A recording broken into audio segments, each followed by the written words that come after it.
But thank you so much, everyone, for joining us today. I'm so excited for this conversation.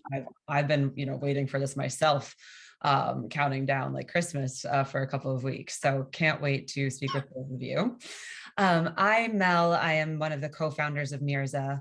We are a fintech company on a mission to make childcare more affordable. And we can talk about that maybe a little bit later. But what I'm really excited about for us to talk about today is a conversation with these two incredible panelists. So this is going to be a very candid, comfortable kind of fireside chat in which we talk about the central role that educators and educational institutions continue to play and how they've been impacted by the Great Recession, thinking from, childcare all the way through into higher education. And we are going to really consider why care comes down to equity. So from the long-term educational outcomes as a result of the now 2-year-old COVID culture that we've seen, to the impact on families, especially student parents and those who need care the most, and what teachers need to succeed. So before we dive in, I'd love for our panelists to introduce themselves. Sherry, would you like to start? My pleasure. So I have two roles at the City University of New York. One is I'm the University Dean of Early Childhood Initiatives and focus in ways around early childhood education and student parent success. Those two generation strategies that really are so important to the future of our society. And I am the executive director of the New York Early Childhood Professional Development Institute. And in New York State, we work with partners across the state to develop workforce systems that really honor the early childhood education workforce at every level. And I'll leave it at that for the moment. So, perfect. Thank you. And Julia, would you like to go next? I would. First of all, Mel, I want to thank you so much for hosting this. It's a well overdue conversation. And Sherry, I couldn't be more honored to be joining a panel with you. I have many brilliant friends who are sort of your fangirl base, who think you are as brilliant as you are, and I'm just honored. So my background is a little bit different, but took me to the same place. I started off really working with brands who were engaged with the expectant and new parent market. And my interest was really in finding ways to create a connection that was elevated to the point where we were no longer living the lands of ducks and bunnies and pastels, and recognizing the real life issues, challenges, and frankly, being able to connect with that customer. You'll forgive me, but last time I checked, I like to joke, fetuses actually don't have money. So in order to gain the trust of that consumer, wherever she lives on the economic spectrum, we have to see her first, or them first, pardon me, as a person. And so that led me to working with brands, helping them to move to a different voice, different point of view, which then naturally led me to where Sherry is, recognizing that the problem was really too big for those consumer-facing brands to fix all by themselves. And so I was fortunate enough to be in Washington, D.C., and to sneak myself a little seat at the table and to begin to make this conversation bigger, wider, and frankly, more thoughtful. So I started the It's Working project to start to really listen to the experiences of all of parents in a country where we are under-supported and are challenged everywhere from getting an education to jobs to actually staying in those jobs in a way that allows us to actually have a full life that doesn't feel like we are dying from what we were joking about before, but this idea of invisible labor choking us out of getting to where we wanted as people. So I write about it, I think about it, I talk about it. I'm grateful for people like Sherry who have committed their lives to making sure that we will see change in our lives, in our lifetime. I mean, wow, this is really going to be such a good hour. I'm so excited. Both, I think the different approaches that you both got to this place with are going to make this such a rich conversation. And I'm so excited to learn from you. And so we've been, we're talking about work-life balance, we're talking about parents, we're talking about caregiving, we're talking about all these necessary pieces that need to come in for people to truly, like we said, have that choice of family, career, both, one or the other, whatever that is. But why don't we take a small step back and talk about how we got here? Sherry, do you want to walk us through a quick synopsis of, 1935 all the way through, or just a brief kind of overview of how we are where we are? Sure. First of all, Julia, thank you so much for your kindest words. You just made my day, and I'm very grateful. And I probably don't deserve half of it, but thank you anyway. The first thing I would say is that this is a topic that currently is about families. Men, women, people who don't identify as either, but choose to parent. This is about people who have children and need to work and or need to go to school and or need to just be. And so we're at a very, very different place. But make no mistake, the childcare world was born out of this evolving need for women to work and to be contributing members of the society in ways that they were not necessarily welcomed into in a historical perspective. And the history is long and bloody, but what I would try to give us as a frame of reference is how we dealt with childcare during the Second World War, because I think it is so powerful and instructive and really a commentary on our society. So, if you will, back in that period of time when men were at war and women needed to work, and they needed to work, of course, to put food on the table, but because their country needed them to work. Childcare at that moment became a thing. And it really became, in many cases, a very, very powerful and good thing. And so I'll use the example of the Kaiser shipyards that needed women desperately to make battleships and all the things that went with those ships. And they realized that in order to get women to come into the shipyards for long shifts of work, they were going to have to figure out something to support them in their parenting. And lo and behold, from that, and I'm going to really be abbreviated here, they consulted child development experts, pediatricians, and psychologists, and they created what has always been labeled afterwards the best childcare ever. So there was this comprehensive approach to high quality, nurturing, stimulating, great early childhood through the day and into the evening. Women who worked shifts dropped their children off at the shipyard. The childcare was right there so that they had the peace of mind that their children were close by. And it was staffed by the most professional workforce. And so the children were beautifully cared for while the women worked. And I always use this one last example of how good this childcare was, that at the end of the shift, you could, as a mom, either stay for a little while and have dinner with your children before you went home, or they would give you the dinner to go. And I don't need to remind you that this was long before anybody did fast food. So this was these lovely, nutritious meals that were boxed up and bagged up so that moms could take this food home, because how absurd would it be that you would go home from a full, crazy day of work and all that stress, have one or two or three children at your feet, and start dinner.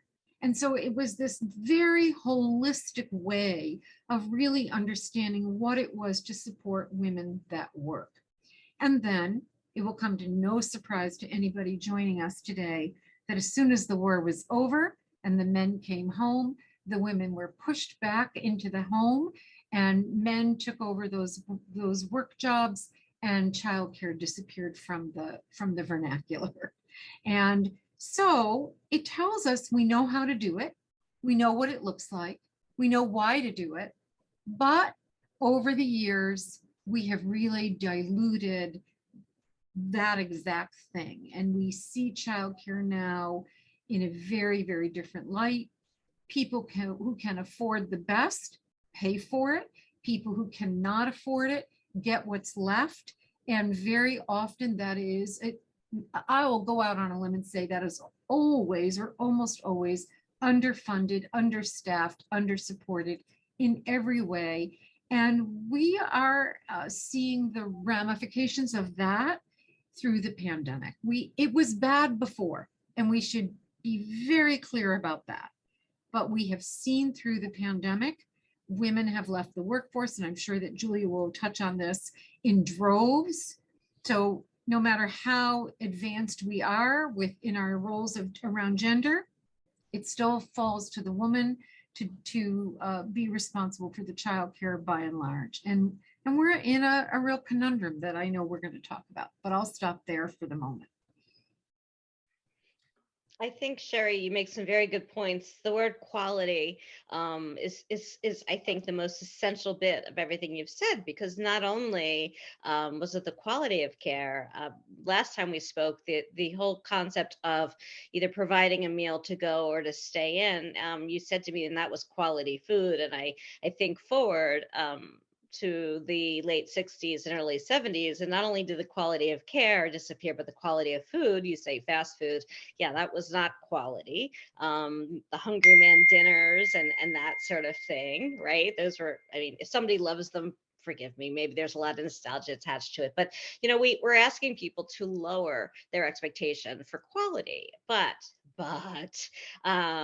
we think about certain things that we were told, and we talked, and I'm sure everybody who's just about my age, there was a commercial in the 70s, late 70s, early 80s by Angeli, which was a perfume company. And it was very instructive what it was you needed to do. You needed to go out and bring home the bacon. You could think of it as the food or the money, but either way, you had to bring it home, fry it up in a pan. So you were preparing a meal, and you still had to be, very alluring, because part of your job was also to maintain this primary relationship with whomever that might be. And the concept was really that is where we begin to take for granted. We didn't call it invisible labor then. And that's actually a positive byproduct of COVID and us being at home, because we're finally able to say, you see all this, right? You're noticing all of this, and people were noticing it. But the expectations just kept rising and rising and rising. And so long before we had the great she session where women left, which was during COVID, you had women really struggling to make decisions that I think with a lot of bit more attention, we could have been moving in the right direction towards resolution many, many years prior. So I think the word quality keeps coming to mind: quality of care, quality of life, and frankly, who it is we are, where our stress is in terms of who are we really trying to get the quality of care for? And it does not appear to be whomever that is who is in the second seat. I don't know what else to call it. We need to come up with a new word, but that doesn't seem to be the main focus. And so we watched it come to a nasty head, if you will. So so from World War II, we end up there. Then we end up in a COVID situation. And I spoke to so many women during the course of this, and the fragile state of their emotional well-being, it kind of fell off the cliff for so many women. And that's where we find us. I think, you both have touched on this idea of quality of care. And we also always hear about the cost of childcare, and that childcare is so expensive. And how would you respond to that kind of concept of, does cost truly equal quality, and how can we separate those two elements when we think about childcare? So, I both love and hate this question, right? And part of the reason is because childcare is not expensive. It simply is not expensive. If it was $20,000 a year per child for the first 5 years of his life, That's not expensive. Public schools spend on average, I mean, in New York State, we're spending between $16,000 and $18,000 per student. It's a half of a day. It's 10 months of the year, not 12. And the quality, just generally speaking, is not that great. So we don't think twice about spending that for public education. And then we start to bristle around really doing what's best for our youngest children when all the science tells us that the first 3 years of life are the most foundational, the most important.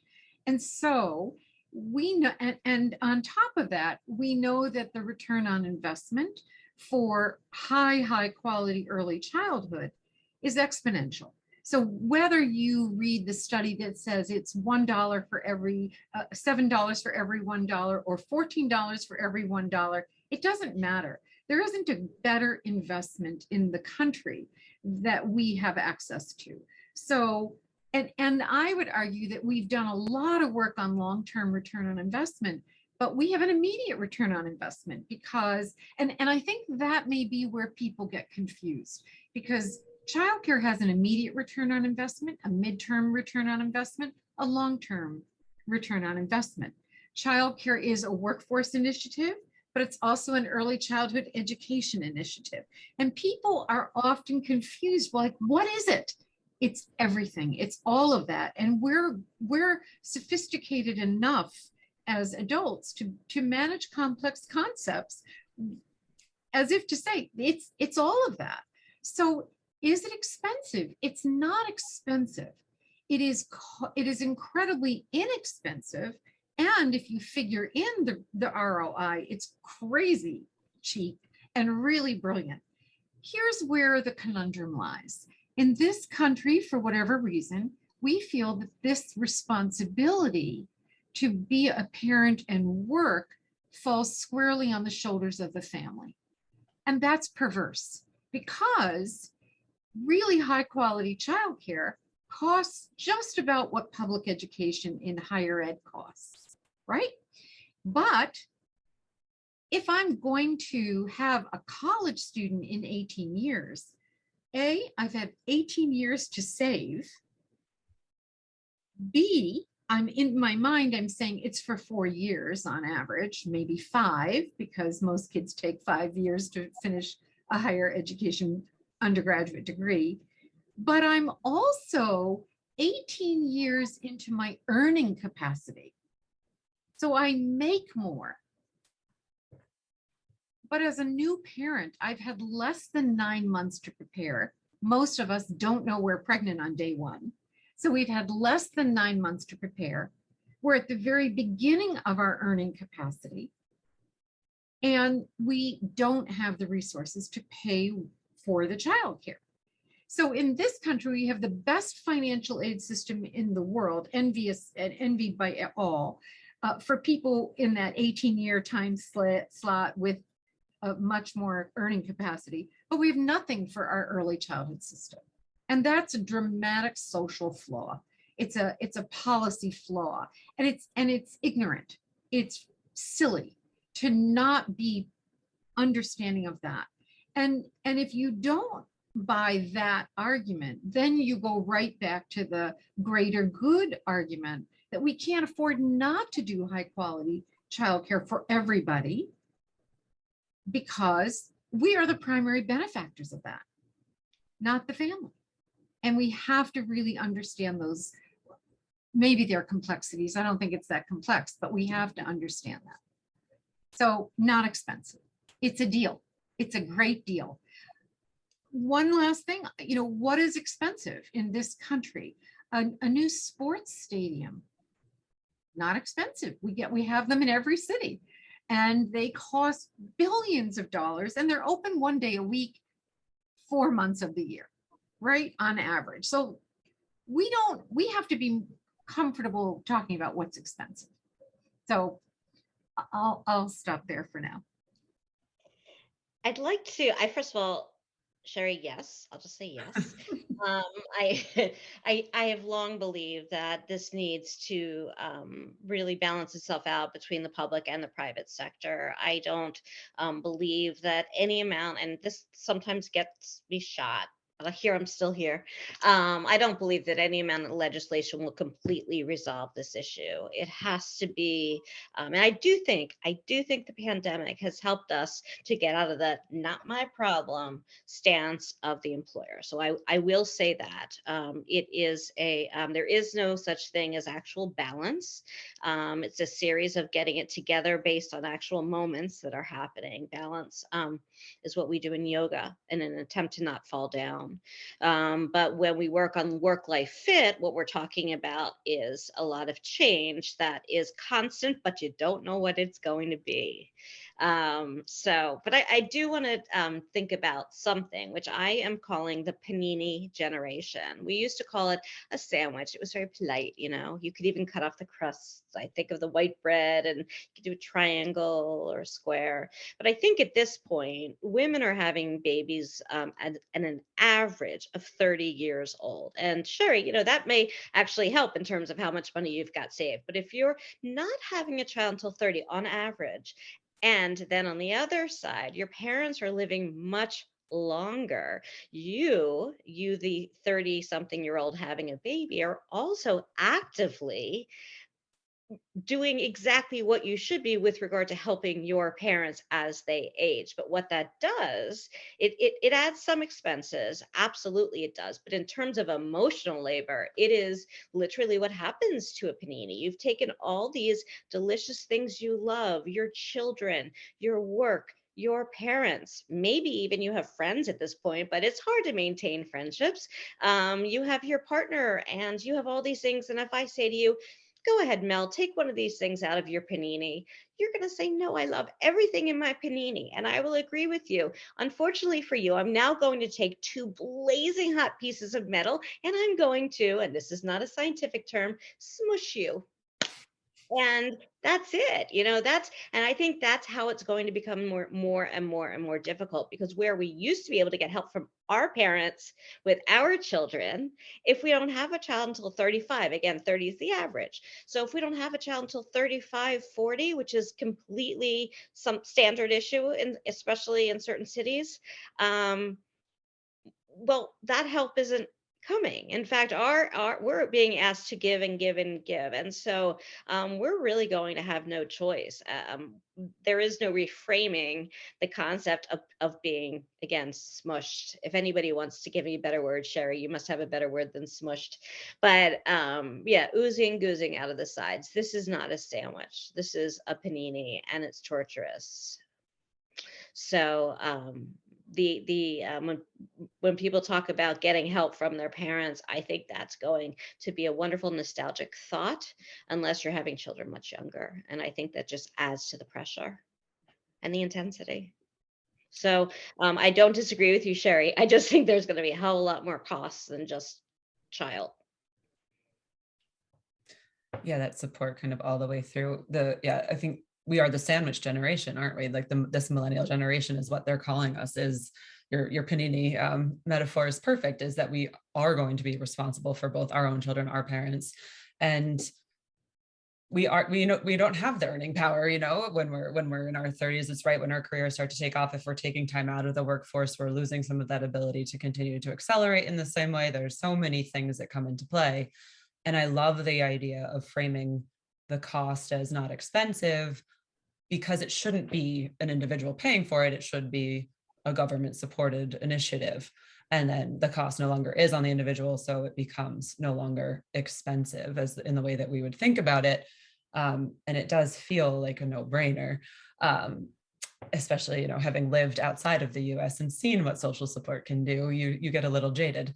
But I think that point is very important as we kind of think about this.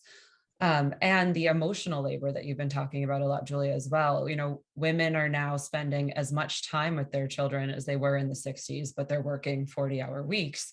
And it's this constant pressure to be an involved parent, to be able to be the best mother possible, to be to still have, you know, a career that you love and that you're really good at as well. And let's talk about kind of that double standard, that expectation of, you know, a really good mom or parent, a really good career person. Can you actually do both? And what mechanisms do we need in place in order for people to actually be able to do both? Before Sherry starts, I want you to know that as we've spoken, I've gotten text messages from 2 adult children. And so I just want to add to this that we've also accepted the fact that our children, that their wings don't get them going quite as quickly. And so I'll give one of them a pass because he's in college and he was reporting a grade, which was an 87.5. The fact that we have come to accept that our children are not necessarily often on their own as young is really important to factor in. And I'm going to let Sherry go, but as I'm sitting here, I'm like, well, there's a good point. I've just gotten 2 text messages from adult children who wanted to, engage. You know what? I've worked with parents my whole life, and one thing I tell them is you are never, ever done.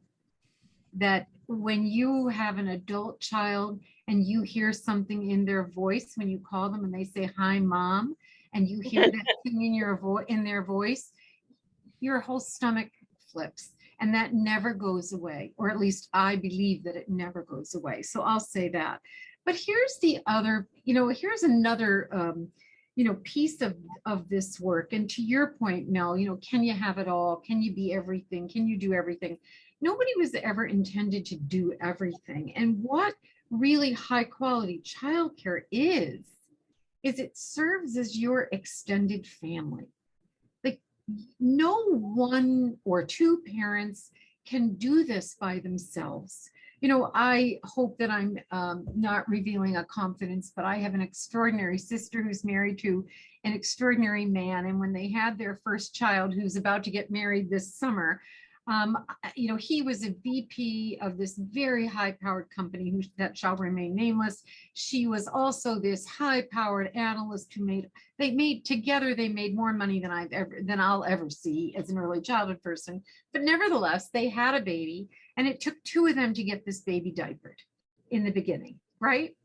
And I remember watching them, hold her and struggle, and who's got the diaper and who's got the wipes and and it was beautiful in its chaos. And I realized that, in all of our work, it takes more than 2 parents. It just does, to parent a child. And what the child care program, whether it's a family child care, a center-based program, it doesn't matter what the auspice is, that becomes your extended family. And in our current culture, the extended family in the traditional sense has really become obsolete in almost all cases, except for a treasured few. In other words, very few people are having children with their in-laws or their parents down the street or on the next block or in the same community, let alone in the same state, country, right? People just don't have that luxury very often anymore. And so you can be a really effective parent as long as we, society, provides the kind of supports you need to do that. And I don't care who you are as a parent, you will always have self-doubt because it's the most subjective work you're ever going to do. And it needs to be. I often have in my past trained teachers, and I always say, you never want a parent to be objective. And very often you hear teachers saying, "Oh, this parent, she's so subjective. She thinks her kid is brilliant and beautiful." And that's exactly what you want. Parents should think that their children are perfect. And you need partners to help you parent that child who have a different perspective. So you want very, very subjective parents who have a support system to get them through the toughest times. And when you have that combination, society benefits. People can succeed at work, they can their kids succeed in society. It becomes really important for us to provide that. And yet we're this goofy society, particularly in this country, that says, hey, you wanted children, now raise them. You're on your own. And that really flies in the face of what we know to be fact, which is that everybody needs an extended family. Everybody needs somebody to call. Everybody needs somebody to manage. And if you will indulge me, I'll tell you one very, very quick story. I have always had this ability, almost as a baby whisperer, I can get any baby to stop crying and calm down. Fast forward, I have my own infant, and he is just crying incessantly, and I can do nothing to stop him. So at the time I ran a lab school with an infant program. I called our infant teacher one night at about 8:30 at night, and I said, Pat, it's Sherry. The baby won't stop crying. And she said to me, who is this? And I said, it's me. I just told you, it's Sherry, and I cannot get the baby to stop crying. Give me some ideas. And she said, I don't understand how you can't do this. She said, you are the one we bring the babies to when we can't get them to stop crying. I said, I understand, but this is my baby, and I need help. And at that moment, our relationship went to a deeper level, because she realized that she became part of my extended family, right? I needed that kind of help. And so, I just feel like these are the issues that become so important and that never make it to the conversations in Congress, and they don't make it to the corporate office either. And we need to elevate them to really to elevate those conversations. I think the word help is a very tricky word in our culture. Now, it's not so much so in other cultures. In this research I've been doing around the panini generation, you speak with so many people who are surrounded by aunties. I wish I'd been surrounded by aunties growing up, knowing that there was that village there. Here, forget the village. I mean, Sherry, like you said, is that you, Sherry? Why would you be asking for help? Help is a very it shows weakness. We don't like to show weaknesses. We are strong American women. We need to be able to proudly ask for help, not timidly. That's part of telling the truth, isn't it? Saying, I don't feel strong about this. I need help with sleep, or I need help figuring out what a priority might be in my childcare choices. And the other thing about help, and I see Lisa Bernstein is here. She's your friend. She's my friend. She and I were talking about this yesterday. By asking for help, you're actually taking something that we've been hiding and making it transparent. We're sharing where other people might also be struggling, and by doing so, we're making it part of a conversation, therefore part of the vernacular. And so I think help is critical just because it actually validates that we're all going through similar, not identical, but similar struggles. So I'm going to say that. I'm also going to say that my children were the first in my entire extended family not to grow up. Also, like Lisa, I'm from Philadelphia, not to grow up in Philadelphia surrounded by extended family. And you know what? There's a big difference. My children don't know the history of my family. My children don't understand things that you would want your children to know and to have that connection. And I know this isn't exactly what we're talking about, but I had a sister who needed to spend a lot of time with doctors. And I spent so much time with my grandmother when my mother would take her. And I can't think of anything more precious that I have no ability to give my children. And so I can't help but hypothesize that as we continue through these panini years, that we will find ourselves starting to consider living closer because of the cost, whether it's expensive or you're missing the bigger picture of the ROI, because we can't jump up to Philadelphia for an emergency or a deterioration of health, because we need not to be stressed that way. And so I'm going to predict that we're going to see people starting to live closer to their extended families again, simply because of the need to keep prices and surprises under control. Yeah, I wouldn't suggest that is not the case. I think that is quite honestly likely to be the case. And I think with remote learning working options, it'll be even more the case, but that is not the case for everybody. That's true.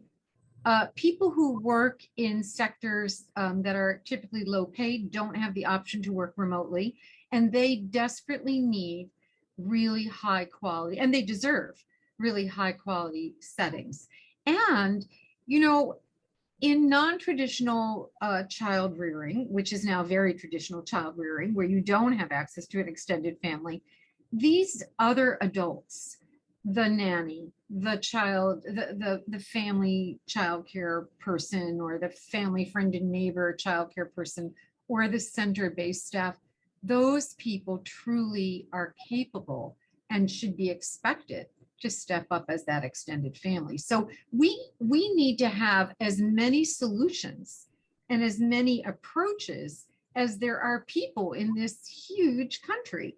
And so I love, and I hope what you're saying is true, Julia. I think it's absolutely founded that people are making these very deliberate decisions. But for those that can't, for those who won't, for those who don't have an extended family to go home to, we have an obligation. And I would argue this is a K-12 school situation as well. And I've had too many public school teachers say, I'm not a social worker. And I have said this very thing for the last 40 years. If you work with children, you are a social worker. If you work with families, if you're committed to family well-being, then you are a type of social worker. So what is our responsibility? And really the quality of early childhood becomes the thing. Like, who's the workforce? How well are they paid? How well are they educated? And I'm going to come back to that in a minute, but what does this system look like? And how do we pay for it? I personally, and this is just a very strong opinion that I hold, I believe this should be a shared cost. I believe between corporate, government, and families who have the ability to pay, and perhaps the nonprofit sector, we can have the kind of excellence that every single child deserves. And so I'm a big proponent of a shared cost. I don't think we can have this conversation, though, unless we acknowledge who this workforce is. And the workforce is 94% female. They are underpaid, they are under-respected, they are under-acknowledged, and they are under-supported.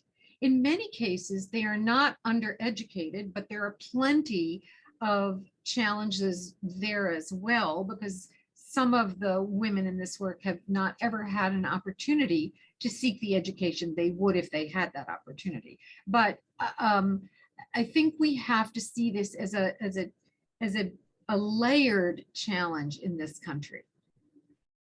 Whereas in other countries, this workforce is so deeply regarded for who they are and what they do. You're speaking of teachers.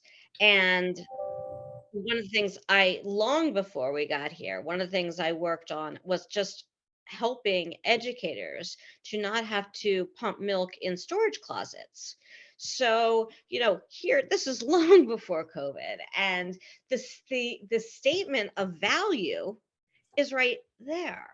It is right there. And when I worked with schools and they wouldn't budge, and again, the ask is pretty nominal and goes miles towards showing respect, goes miles towards showing gratitude for the work, for everything that goes into teaching. So just that simple gesture is saying a hell of a lot, and I mean to the negative, as to how we view teachers right now in this country.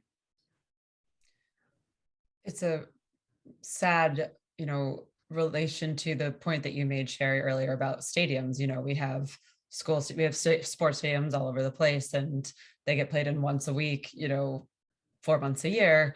And it's always going to be the argument about the ROI that they generate and, the revenue that they bring in for that one, like sporting team or whatever that might be. But how do we argue that the ROI investing in our children and our entire population isn't a greater need than something like that? And I'm a huge sports fan. Don't get me wrong. Like, I've Me grown up with too. it. It's a huge part of my life. My father Me will tell too. me.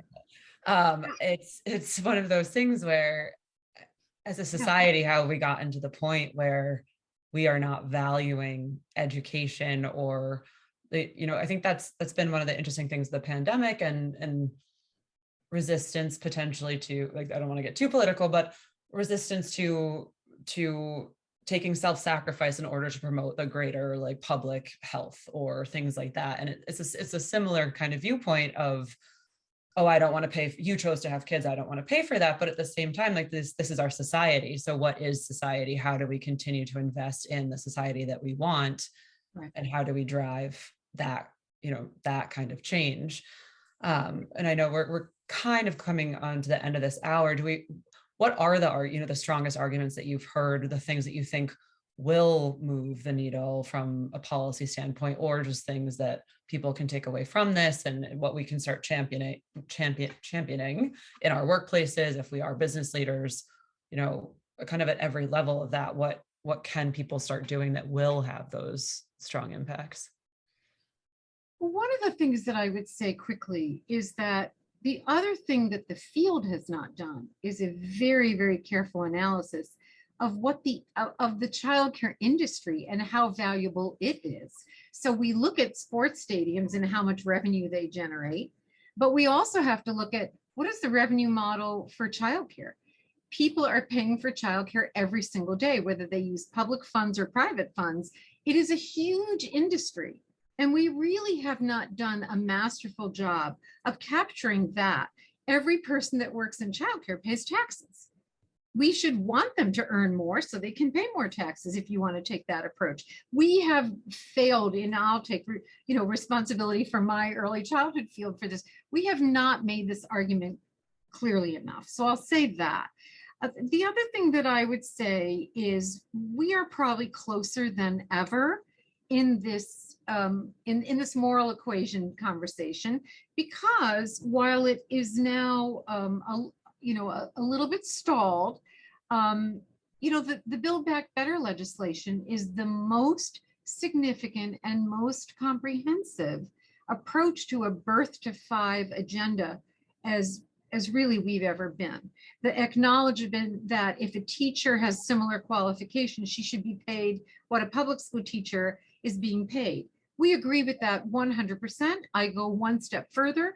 The salary schedule we built, in case Build Back Better actually happens, has childcare teachers getting paid more. Why do they get paid more? Very simply, they work 12 months. Public school teachers work 10 months. So they should get paid more if they have the similar or same qualifications. I think we've never been closer. The fact that that made it into print within Washington is a huge progress point. And look, people can really put pressure on that. It is a bipartisan move. It is not a political move to do Build Back Better for early childhood. I don't think it's a partisan move for any of it, but certainly the early childhood part of this benefits every person, regardless of their political affiliation. And the last thing I'll say is that years ago, many years ago now, when there was polling done across the political spectrum, childcare and early childhood education polled exceedingly high for both sides of the aisle. So progress is slow, but I'm optimistic that in my lifetime, in my career trajectory, that we've seen something like Build Back Better, which completely does both things. It reduces the burden on families and it recognizes what we have to pay for the workforce. And both of those have almost always up until now been mutually exclusive. One or the other, not both. Now we have people saying, oh, right, both. So I'm optimistic, but we have a long way to go. And I will take the side of the private sector, and I will say, let's just talk numbers. Let's just talk economics, right? We can't see the same level of profitability in private sector organizations without true diversity in the C-suite. If we lose so much diversity, as in, let's just call them mothers, in that pipeline, they will not make it to the C-suite. And so at this point, what we've seen, we have an emptying out of this mid-level pipeline. And as such, it's going to be nearly impossible to refill that on the trajectory up to the C-suite. So the bottom line is you're not going to be as profitable. You're not going to have the same diversity because you need that for it. Without the diversity, you lose the thinking that brings the profitability. And so the net is how, oh, and let's also talk this before we get to the net. Let's also talk about how expensive it is to rehire once you've lost somebody for a position. And it starts at 20%. That's starting, and it goes up. So the expenses of not being able to retain, that costs you money. The expense of not being able to keep people naturally in your organization moving towards the C-suite, crazy expensive. The fact that you're going to head back towards a very homogenous looking C-suite. I was having dinner.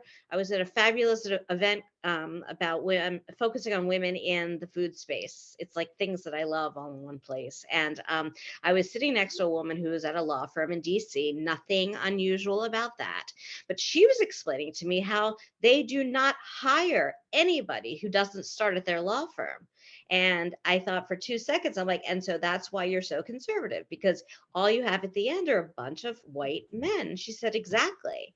And the poor thing, her job was diversity. I thought, good luck to you, honey. And she was fabulous, but it's not atypical, not at all. So I'm going to just take the private sector argument of you're not going to get where you are going if you keep losing women at this rate.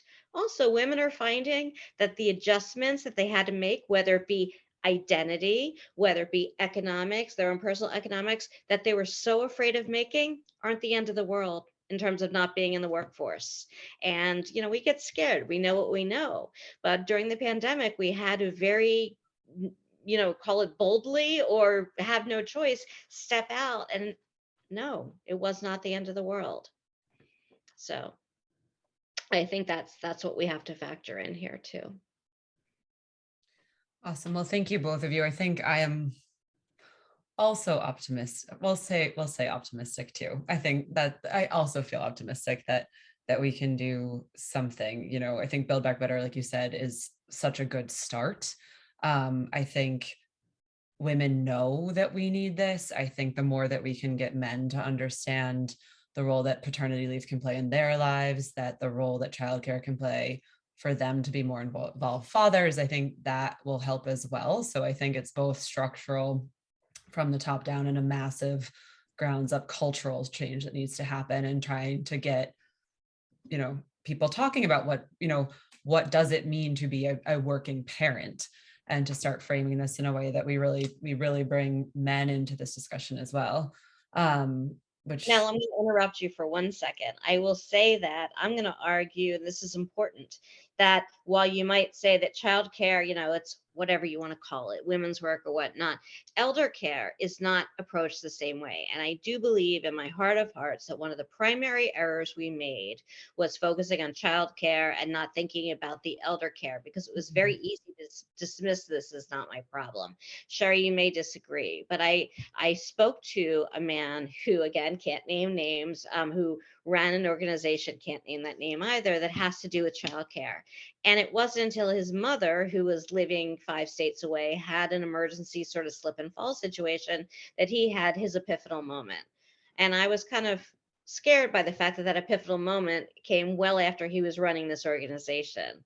And I can't help but wonder what would have been had we put them together in the first place. But that's a woulda, shoulda, coulda. Well, and that was RGB, right? Was that case about the man being the caregiver for his older mother. And that was, you know, how, like, one of the biggest cases for gender equity that we've seen. And so I think, like you said, that's such a good point, is caregiving in general. It's not just childcare, but caregiving isn't gendered. huge personal thing that we're working on at MIRZA as well, is that it really is everyone. And I think bringing all of it end to end into that conversation is really important, especially as, one of the panini generation who will be dealing with that at the same time. But thank you both so much. This has been so incredible. I continuously learn from both of you, and I couldn't be more grateful, and for the work and the advocacy that you're both doing every day. And I think, I will take it on myself to make sure that we see these changes, for, as much as we can do for my generation. But if, we'll share any, information that you want, for both of your organizations, how people can support. We'll send an email out to everyone who joined, as well as the recording will be on YouTube after as well. So we will share all of that. And thank you again so much. Thank you so much for having me. And it was such a privilege to be with both of you, Julia and Mel. Thanks so much. Thank you for the kind invitation and for the opportunity to see this through so many different lenses. And Mel, as you said, anybody who wants to talk more about it, share more about it, tell us that we're wrong and tell us why we're wrong. I would love to hear it, or encourage us. That's good too. Just be in touch. I'm all over every social place as the Julia Beck, but find us through MIRZA and share with us what your takeaway was. Definitely. Thank you for having us. Thank you. All right. Have a good one.